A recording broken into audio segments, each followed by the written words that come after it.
talk about all the good times. After school, I would go over there 3 days a week, and I'd coach basketball for the St. Joseph's basketball team. I remember one time Father Hinkle and I had a disagreement. Some of the black boys from out in East Knoxville, they hadn't made good grades, and he said, well, these boys are going to have to quit playing basketball. And I said, well, what are we going to do with them, Father? And he said, well, we're going to put them on a bus and send them home.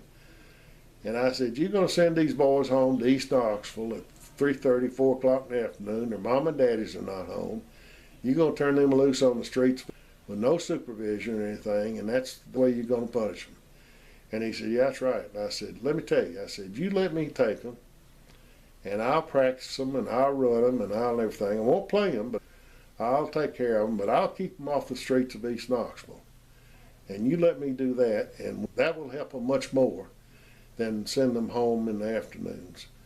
So he finally agreed to it. He let me do that. We kept the boys off the street. Some of them, I think later on, they got in a lot of trouble, but there for a while at least, I felt like I saved them. I was coaching basketball, and I thought John was a pretty good little ball player, but Earl Gettlefinger coached Chris. And it made a difference what everybody else was doing. Chris had to be in the ball game. He had to be shooting the ball, had to be doing this.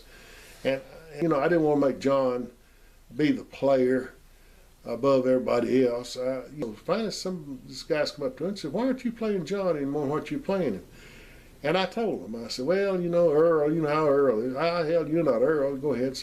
So then I started letting John play some, and I always felt so bad about that I penalized John because I didn't want to feel like that I was being prejudiced about him playing.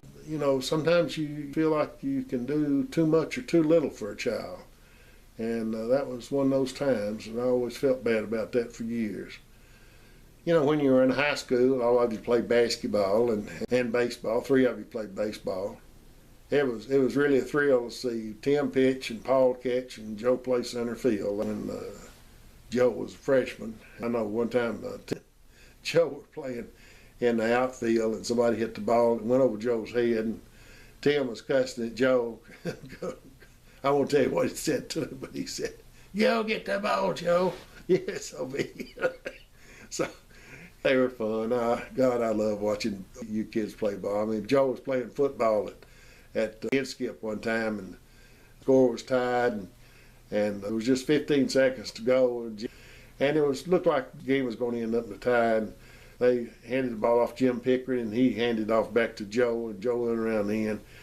And the time was over. Joe ran 85 yards for a touchdown. I always will remember that. Of course, I remember also the times that I went on the field, picked him up in my arms, and carried him off the field with broken collarbones. He's 118 pounds playing high school. Then Paul over at Rue one night, I got there late, didn't get there till halftime. Somebody said, boy, old Paul has burned them up. He scored 22 points in the first half. Said, man, he's hot tonight. He didn't score a damn point second half.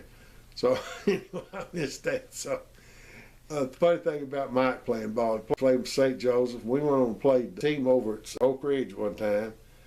They had a real good grade school team, and they beat us really bad. It was like 60 to 12 or something, and Mike was a high scorer. He made 7 points or something. So the coach would, your coach would normally come over and say, well, you boys played a good game, or something like that, And this coach came over and says, well, you boys showed a lot of character. And I always remember, Michelle played softball, and she ran track. I remember one year she won the district out here running track, and she was fast. And we got to the regionals, and she lined up against 6 black girls.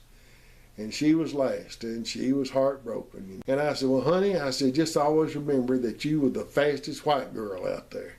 So she was. Mac played in the Little League baseball team. We went to the Little League state tournament twice and ended up 3rd twice. I wish that we had gone on farther. It would have been fun to go to the Little League World Series, but we never made it. But one of the great plays, and that Mac was playing third base and for 2 outs, and this guy hit a slow roller down third base, and Mac come charging in and picked it up with his bare hand and threw it to first base and threw that guy up by a step at first base.